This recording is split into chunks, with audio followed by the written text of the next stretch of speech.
Merci Madame la Présidente. Tout d'abord, je tiens à remercier la rapporteure pour les propositions dans cet avis assez complet et souligner la convergence et l'intérêt qui est porté par les députés européens de cette commission sur cet enjeu qui est majeur.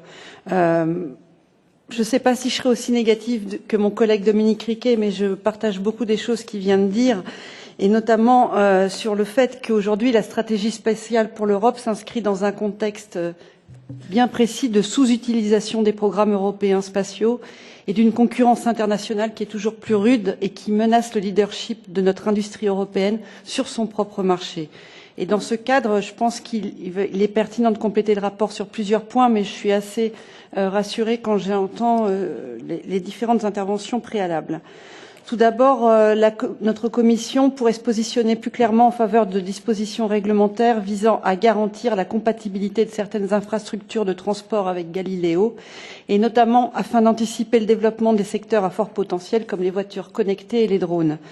Toujours dans le secteur des transports, on pourrait aussi souligner le potentiel de programmes européens spatiaux en matière d'analyse, de suivi et de surveillance des émissions de CO2 dans les transports.